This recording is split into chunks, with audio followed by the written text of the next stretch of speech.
Hello guys, welcome back to my YouTube channel. तो हम सभी जानते हैं कि एमपीडीटी काउंसलिंग का डेट आ चुका है। तो आज की इस वीडियो में मैं आपको बताऊंगा कि एमपीडीटी का रजिस्ट्रेशन फॉर्म कैसे फिल करें, और ये वीडियो अदर स्टेट और एमपी स्टूडेंट सभी के लिए है। तो अब देरी ना करते हुए हम इस वीडियो को आगे कंटिन्यू करते हैं और मैं बताऊँगा आपको कि कैसे रजिस्ट्रेशन करना है। तो आइए हम देखते हैं। तो रजिस्ट्रेशन के लिए आप मोबाइल या लैपटॉप दोनों में से किसी एक से भी कर सकते हैं, और उसके बाद से क्रोम पे जाके dt.mponline.gov.in पोर्टल को सर्च करके ओपन करना है। और इस पोर्टल का लिंक मैं वीडियो के डिस्क्रिप्शन बॉक्स में दे दूंगा, आप वहां से भी जाके देख सकते हैं।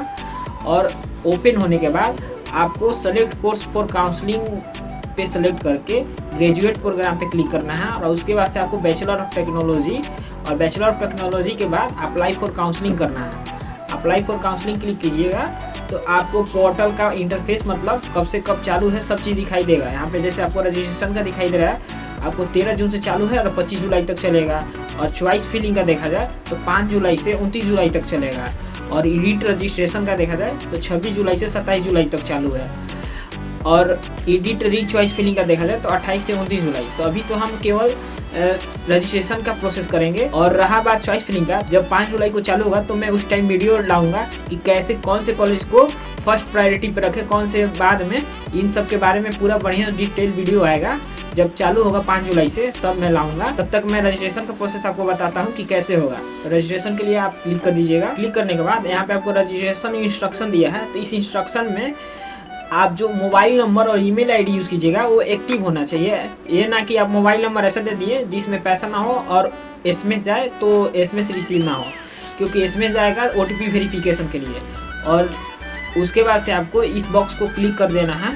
टिक करने के बाद कंटिन्यू कीजिएगा रजिस्ट्रेशन। तो आपको यहाँ पे अपना एप्लीकेशन नंबर डालना है। और एप्लीकेशन नंबर डालने के बाद आप डेट ऑफ बर्थ अपना डाल दीजिएगा। यहाँ पे डेट ऑफ बर्थ डालने के बाद आप वेरिफिकेशन कोड डाल दीजिएगा, कैप्चा।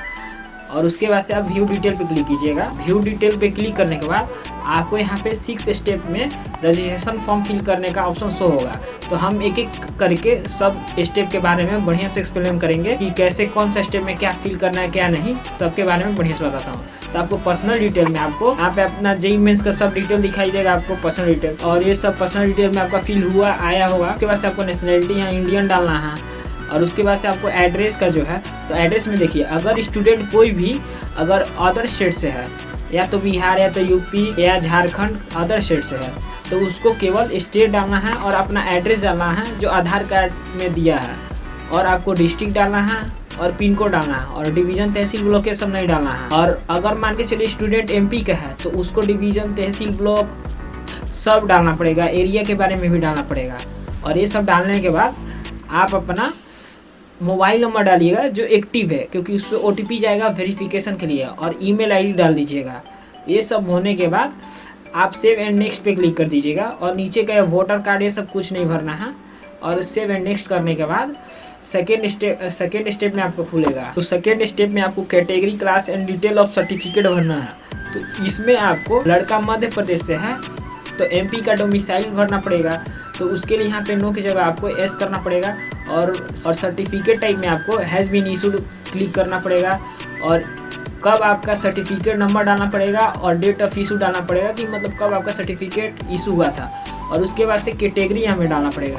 तो कैटेगरी में तो ये स्टूडेंट एमपी का नहीं है तो मैं नो डाला हूँ। और कैटेगरी में अगर स्टूडेंट एमपी का होगा तो यहाँ पे पूरा शो करेगा, जनरल, एससी, एसटी, ओबीसी सब। और अगर एमपी का नहीं है तो यूआर ऑटोमेटिक सेलेक्ट हुआ ही आएगा। और यहाँ पे आपको री इंटर करना पड़ेगा यूआर। तो यूआर मतलब हुआ कि जनरल कैटेगरी।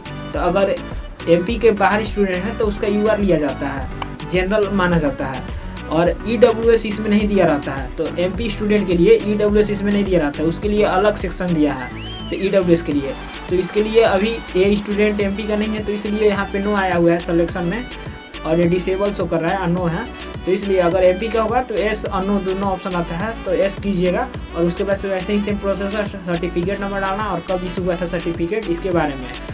और उसके बाद से देखिए सोशल कास्ट डालना होगा। तो सोशल कास्ट में क्या क्या शो कर रहा है, सोल्जर है, नथिंग है, तो आप डाल। और ट्यूशन फी वेवियर स्कीम सुनिए, ट्यूशन फी वेवियर में अगर स्टूडेंट का पेरेंट इनकम 8 लाख से कम है तो आप यहाँ पे ट्यूशन फी वेवियर के लिए एलिजिबल हैं। और वो भी केवल एमपी के स्टूडेंट, अदर स्टेट स्टूडेंट के लिए ये tuition fee waiver scheme available नहीं है। और सेम प्रोसेस वही है। अगर एमपी का स्टूडेंट है और उसको ट्यूशन फी वगैरह लेना है तो अपना TFW सीट लेना है तो वही अपना पूरा सर्टिफिकेट नंबर डालेगा और डेट ऑफ इशू कब हुआ था TWF का वो डालेगा। और उसके बाद से आपको जम्मू कश्मीर के माइग्रेंट रेसिडेंट है तो उसके लिए डालना है। तो अगर जम्मू कश्मीर के माइग्रेंट रेसिडेंट है तो डालिएगा, अगर नहीं है तो नथिंग कीजिएगा। और उसके बाद से वही प्रोसेस है इसमें डॉक्यूमेंट का, मतलब कब इशू हुआ था और क्या नंबर है। Are you son a daughter of a person below the poverty line, तो अगर है तो यस डालिएगा। और ये भी MP के लिए है, अदर स्टेट के लिए नहीं है, तो इसमें भी MP के स्टूडेंट ही केवल भर सकते हैं। और are you the son daughter of class 4 employ of MP state government, तो ये भी MP स्टेट के लिए दिया गया है, तो ये भी केवल MP स्टूडेंट के लिए ही है यस नो का ऑप्शन, अदर स्टेट के लिए नहीं है इसमें भी।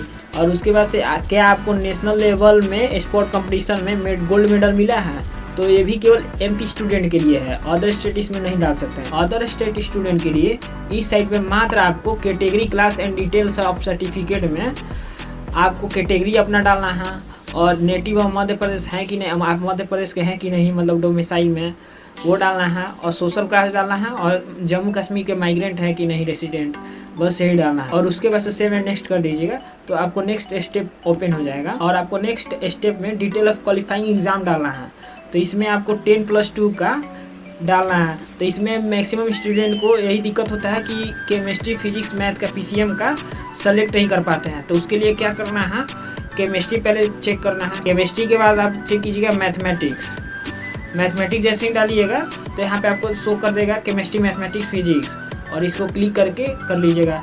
और उसके बाद से आपको 10+2 का रोल नंबर डालना है, कब पास किए थे एग्ज़ाम 12th का, और उसके बाद से किस बोर्ड से पास किए थे, आप जिस बोर्ड से पास किए हैं वो वाला बोर्ड डाल दीजिएगा।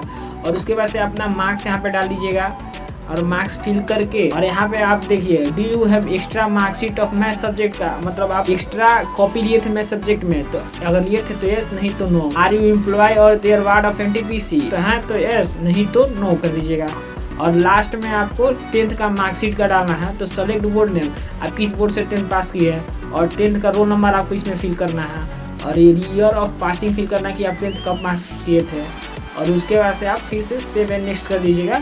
और ये जो बॉक्स दिया रहेगा उसको आप टिक करते जाइएगा, उसको मत छोड़िएगा और सेव एंड नेक्स्ट करते जाइएगा। तो इसके बाद से नेक्स्ट स्टेप ओपन हो जाएगा। नेक्स्ट स्टेप में आपको detail of loan from bank show कर रहा है डायरेक्ट, इसमें bank account detail only for TFW show नहीं किया, ये डिसेबल शो कर रहा है, क्योंकि अगर हम पहले मैं बताया था कि TFW किसके लिए, केवल MP के स्टूडेंट के लिए है, और वो भी जिनका पेरेंट इनकम 8 लाख से कम है उन स्टूडेंट के लिए है, तो इसलिए शो नहीं हुआ। और वैसे भी जिस स्टूडेंट का मैं डाल रहा हूँ वो अदर स्टेट है, बिहार का स्टूडेंट है, तो इसलिए उसका नहीं होगा। तो detail of loan from bank, अगर स्टूडेंट को लोन लेना है बैंक से तो यस करेगा और सब अपना डिटेल फिल करेगा, किस बैंक से लिया है, कहाँ ब्रांच, सब चीज़, और नहीं तो नो करके और सेव एंड नेक्स्ट करेगा, और जो कि लास्ट स्टेप पे चला जाएगा काउंसलिंग का, रजिस्ट्रेशन का। और लास्ट स्टेप में आपको preview and lock registration detail करना है। तो प्रीव्यू मतलब अभी तक आपने जो भी डिटेल फिल किया है उसे आप चेक कर सकते हैं, और अगर कोई भी इशू आ रहा है, लग रहा है कि यहाँ गलती हो गया है, तो आपको उसे फिर मतलब करेक्ट कर सकते हैं, जो भी आप भरे हैं उसे आप करेक्ट कर सकते हैं। और उसके बाद से आप यहाँ पे आपको डॉक्यूमेंट अपलोड करना पड़ेगा। तो जैसे यहाँ पे आपको दिखाई दे रहा है कि E-वेरीफाइड है, आपका 10th का मार्कशीट जो है वो आपको E-वेरीफाइड है, ये वेरीफाइड है, इसको नहीं करना है अपलोड। 10+2 का मार्कशीट आपका वेरीफाइड नहीं है, तो इसके लिए आपको क्या करना है, अपलोड करना है। तो अपलोड के लिए देखिए इसमें फाइल वही अपलोड होगा जो कि आपको 10 KB से लेकर 150 KB के बीच में होना चाहिए, और फॉर्मेट क्या है तो JPG और JPEG, यही तो फॉर्मेट में अपलोड होना चाहिए, और PDF में नहीं होना चाहिए। अगर PDF में होगा तो ये लेगा नहीं, एक्सेप्ट नहीं करेगा। तो उसके लिए क्या कीजिएगा, चूज फाइल में जाके जो फोल्डर में आपका फाइल होगा डॉक्यूमेंट उसे अपलोड कर दीजिएगा। अपलोड करने के बाद देखना होगा तो व्यू पे जाके आप देख सकते हैं। और उसके बाद से ये सब होने के बाद आपको यहाँ पे लास्ट में एक आई डिक्लेयर डेट का फॉर्म है, डिक्लेरेशन और डिक्लेरेशन का बॉक्स होगा, इसे क्लिक करने के बाद ब्लू टिक हो जाने के बाद लॉक एंड कंफर्म पे क्लिक कर दीजिएगा। लॉक एंड कंफर्म करने के बाद आपका रजिस्ट्रेशन कंप्लीट हो जाएगा, पूरा बढ़िया से कंप्लीट हो गया है। और मान के चलिए किसी स्टूडेंट ने बाय मिस्टेक रजिस्ट्रेशन में कोई एरर कर दिया, गलती कर दिया, तो वो अपना रजिस्ट्रेशन एडिट कर सकता है 26 जुलाई और 27 जुलाई के बीच में। उससे बढ़िया रजिस्ट्रेशन एडिट ना करके वो स्टूडेंट अपना रजिस्ट्रेशन कैंसिल कर सकता है और फिर से नया रजिस्ट्रेशन अप्लाई कर सकता है। तो रजिस्ट्रेशन कैंसिल करने के लिए आपको यहाँ पे कैंसिल रजिस्ट्रेशन देगा।